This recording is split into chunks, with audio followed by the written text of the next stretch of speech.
தேவனுடைய பிள்ளைகளே, ஆண்டவராய் இயேசுவின் நாமத்தில் உங்களுக்கு என்னுடைய அன்பின் வாழ்த்துக்களை தெரிவித்து இந்த நாளிலே நம் தேவனை துதித்து ஆராதித்து அவருடைய வார்த்தைகளை தியானிக்க போகிறோம். இயேசு நீங்க இல்லாம என்னால ஒன்றும் கூடாதப்பா. உங்க சமூகம் முன்னால் செல்லாமல் போனால் உன் சேவை செய்யனப்பா. இயேசு நீங்க இல்லாம என்னால ஒன்றும் கூடாதப்பா. உங்க சமூகம் முன்னால் செல்லாமல் போனால் உன் சேவை செய்யனப்பா.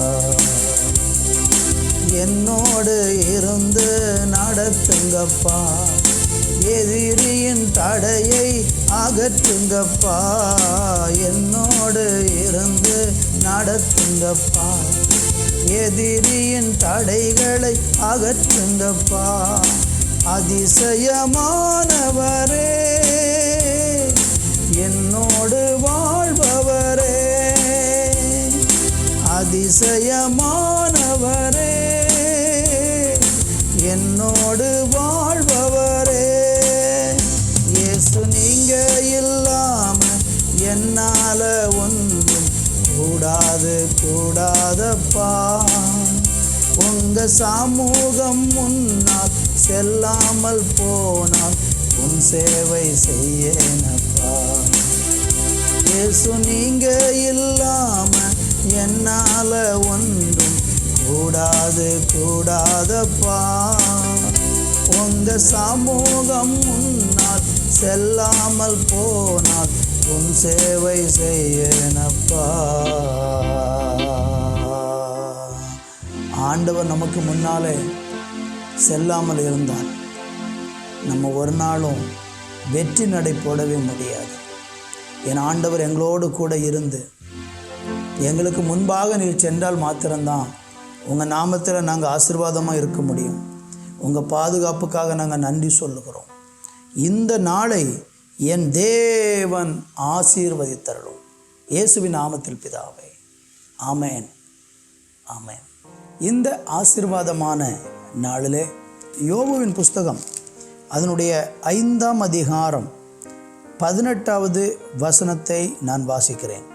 அவர் காயப்படுத்தி காயம் கட்டுகிறார், அவர் அடிக்கிறார், அவருடைய கை ஆற்றுகிறது.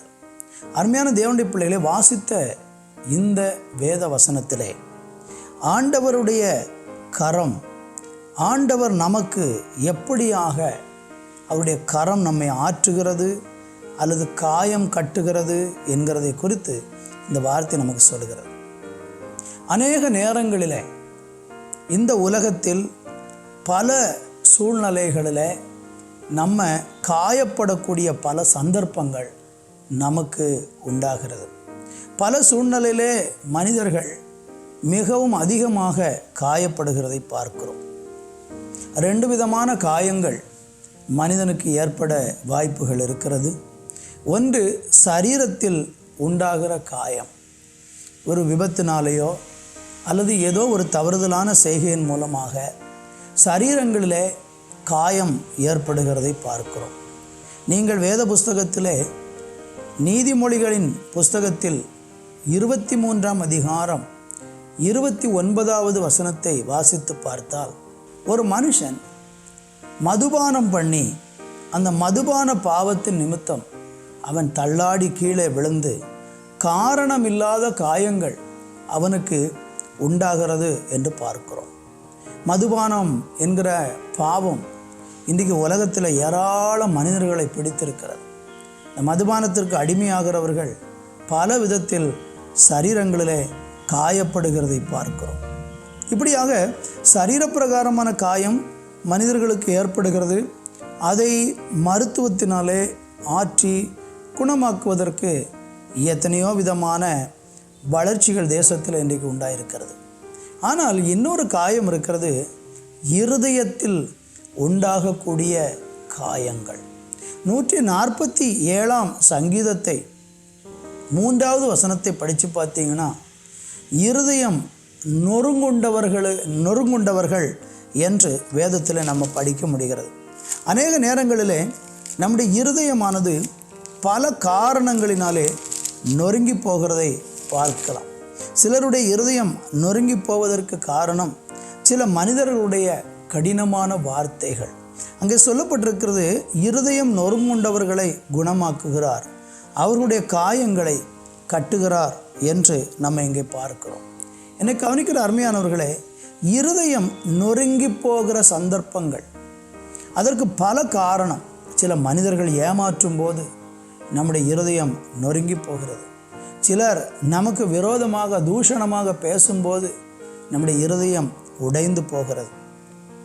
நம்பினவர்கள் நமக்கு நம்பிக்கை துரோகம் இழைக்கும் பொழுது அதை தாங்க முடியாமல் இருதயம் நொறுங்குகிறது.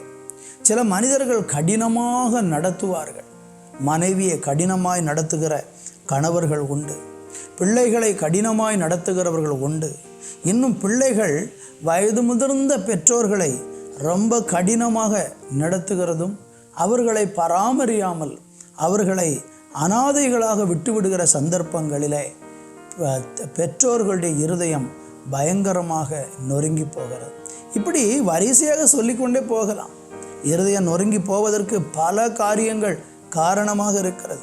இன்றைக்கு இந்த வார்த்தையை கேட்கிற நீங்கள் ஏதோ ஒரு காரணத்தின் நிமித்தம் உங்களுடைய இருதயம் நொறுங்கி போய் அந்த இருதயத்தின் காயத்தை ஆற்ற முடியாமல் இன்றைக்கு இருதயத்தில் காயங்களோடு கூட நீங்கள் சுமந்து அலைவீர்கள் என்றால், அல்லது காயங்களோடு கூட நீங்கள் வாழ்ந்து கொண்டிருப்பீர்கள் என்றால், இன்றைக்கி ஆண்டவர் உங்களுக்கு அழகான ஒரு வார்த்தை சொல்லுகிறார். உங்களுடைய காயங்களை கட்டுவார், அவருடைய கை உங்களை ஆற்றும். எரேமியா தீர்க்க தரிசன புஸ்தகத்தில் 30ஆம் அதிகாரம் 17வது வசனத்தை உங்களுக்கு வாசிக்கிறேன். அவர்கள் உன்னை விசாரிப்பாரற்ற சீயோன் என்று சொல்லி உனக்கு தள்ளுண்டவள் என்று பெயரிட்டபடியால் நான் உனக்கு ஆரோக்கியம் வரப்பண்ணி உன் காயங்களை ஆற்றுவேன் என்று கர்த்தர் சொல்லுகிறார். உங்களை பார்த்து அநேகர் நீங்கள் உதவ மாட்டீங்க, உங்களை விசாரிப்பார் யாரும் இல்லைன்னு சொல்லி காயப்பட்ட உங்களுடைய காயத்தை புரிந்து கொள்ளாமல் ஒதுக்கி வச்சுருக்கிறாங்களா? கவலைப்பட வேண்டாம். ஆண்டவர் சொல்கிறாரு, நான் உங்களுக்கு ஆரோக்கியம் வர பண்ணி காயங்களை ஆற்றுவேங்கிறார். அப்போ ஒன்று கவனித்து கொள்ளுங்க, இருதயத்தில் ஒரு மனுஷனுக்கு காயம் ஏற்பட்டு விட்டால் அவனுக்கு அது ஆரோக்கியத்தை கூட கெடுக்கிறது. அந்த காரியத்தை நினச்சி கவலைப்பட்டு சரீரத்துடைய அவயவ உறுப்புகளெல்லாம் பாதிக்கப்படுகிறது, ஜீரண உறுப்புகள் பாதிக்கப்படுகிறது. அது மாதிரி மூளையில் இருக்கிற தூக்கத்துக்கான நரம்புகள் பாதிக்கப்படுகிறது. சரீரத்தின் பல பகுதிகளிலே சோர்வுகள் உண்டாகி மன தளர்ச்சி ஏற்பட்டு சரீரமே வியாதிப்பட்டு போய்விடுகிறது. என்னை கவனிக்கிற அருமையான தேவனுடைய பிள்ளைகளே, இந்த அருமையான நாளிலையும் கூட ஆண்டவர் சொல்லுகிறார், நான் உங்களை காயத்தையும் கட்டி உங்களுக்கு ஆரோக்கியத்தையும் வரப்பண்ணுவேன் என்று சொல்கிறார். இப்போ நீங்கள் கேட்கலாம், அப்படின்னா இந்த காயம் ஆற்றுவதற்கு நான் என்னையா செய்யணும் என்று நீங்கள் பார்த்தீங்கன்னா, ஓசியா தீர்க்க தரிசன புஸ்தகத்தில் 6ஆம் அதிகாரத்தில் 1வது வசனம் நமக்கு இப்படியாக சொல்லுகிறது, கர்த்தரிடத்தில் திரும்புவோம் வாருங்கள், அவர் நம்மை பீறினார், அவரே நம்மை குணமாக்குவார், நம்மை அடித்தார், அவரே நம்முடைய காயங்களை கட்டுவார். அன்பு தேவ பிள்ளைகளே, ஒரு மனுஷன் இந்த இருதய காயத்திலிருந்து ஆறுதல் பெற்று ஆரோக்கியமடைந்து ஆசீர்வதிக்கப்பட வேண்டும் என்றால் அவன் கர்த்தரிடத்திற்கு திரும்ப வேண்டும். நீங்கள் பாவத்தில் வாழ்ந்து கொண்டிருக்கிறீங்களா? பாவ வழியை விட்டு கர்த்தரிடத்துக்கு திரும்புங்க. அப்படி தேவனிடத்துக்கு நீங்கள் திரும்பினால் அவர் உங்களுக்கு கட்டாயம் ஆரோக்கியத்தை வர பண்ணி அவர் உங்களுடைய காயங்களை ஆற்றுவார். அதனால் இந்த நாட்களில் பாவத்தின் நிமித்தம் உண்டாகிற அந்த பிசாசின் காயங்களை கூட இயேசு கிறிஸ்து குணமாக்க முடியும். இன்றைக்கி உங்கள் வாழ்க்கையில் ஏதோ ஒரு விதத்தில் உள்ளத்தில் காயத்தை சுமந்து கொண்டு ஆற்றி பார்க்கிறீர்கள், ஆற்றவே முடியவில்லை என்று இருக்கிறீங்களா? இன்றைக்கி தேவனண்டைக்கு வாங்க, தேவனை ஏற்றுக்கொள்ளுங்க.